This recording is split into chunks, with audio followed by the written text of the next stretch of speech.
Assalamualaikum warahmatullahi wabarakatuh. My name is Erin Resarinda. In here, I will answer some questions to fulfill the final exam of Introduction to Interpreting course. For the first one, I will answer the question of number 1. What is interpretation? Interpretation can be defined in a nutshell as conveying understanding. Its usefulness stems from the fact that speaker's meaning is best expressed in his or her native tongue, but is best understood in the languages of the listeners. How does interpretation differ from translation? A translator studies written material in one language or the source language and reproduces it in written form in another language or target language.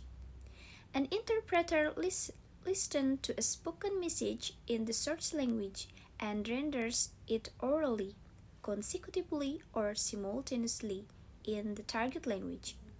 Both the translator and interpreter must have true mastery of the target language, as well as a very good passive understanding of the source language or languages with which they work. For most interpreters, the target language will be his or her native tongue. Okay, next I will answer the question of number 2. In the case of the increase in fuel prices, there are bound to be those who benefit and those who are harmed. But this time, the government must pay attention to the impact on the middle and lower class of society. The increase in fuel prices will have the most impact on various small business sectors because the production burden is getting bigger. Limited capital, of course, will find it difficult to cover production costs, which are increasingly skyrocketing, which will gradually make small business slump and go out of business.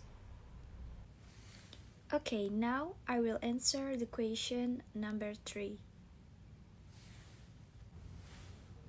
Various efforts have been made by many parties, both by scientists, the government, and the general public to protect living things and their environment. One of them is an effort to raise awareness through campaigns in the form of commemoration. In short, the designation of World Wildlife Conservation Day aims to increase a sense of awareness in involvement about species that are endangered or under threat of extinction due to hunting, trade, and other environmental factors. Actually, how is the situation of endangered wildlife in the world today? So that it needs to be the concern of all parties? Let's refer to data from IUCN, the International Union for Conservation of Nature and Natural Resources. Through the IUCN Red List, which contains information on the status of the global extinction risk of species of animals, fungi, and plants.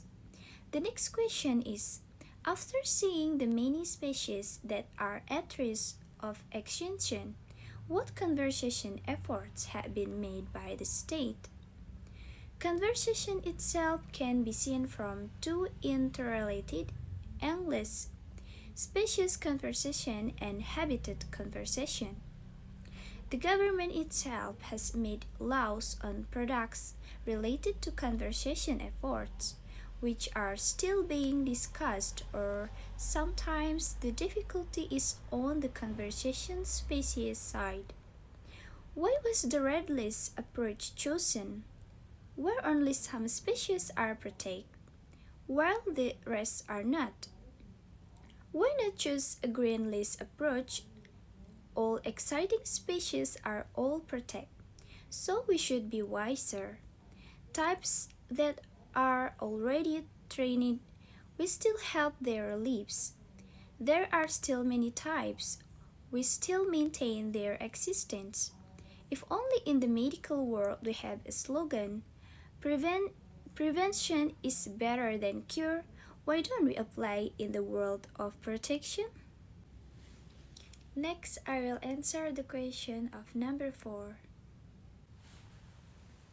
From the following sentence, there are tegugur teu angin, naha kunaon jadi dewek nu katempuhan buntut maung teh geuningan sarkim. The sentence is an interrogative sentence. The main phrase of the sentence is dewek. Dewek is a subject and for katempuhan is a verb and buntut maung is adjective. Other words of the sentence are adverb and proverb only. This sentence contains the proverb tegugur teu angin. It means is something that happened suddenly. And for sentence katempuhan buntut maung, it means someone who has to bear the consequence of other people's mistakes. If we translate it into English is a simple way, it becomes suddenly, why should I be responsible for all this? The second sentence there are setiap pemimpin itu tidak ada yang sempurna. Selalu ada saja kekurangannya.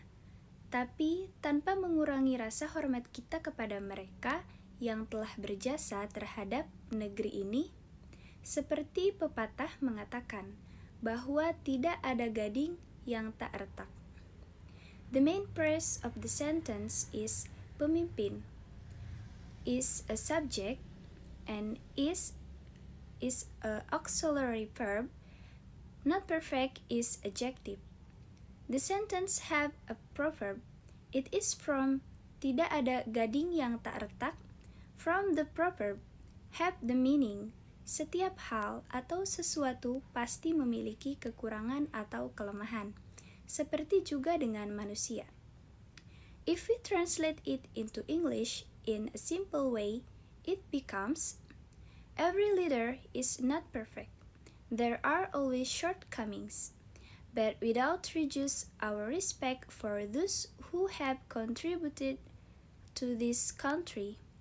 Like the saying goes that there is no ivory that is not cracked.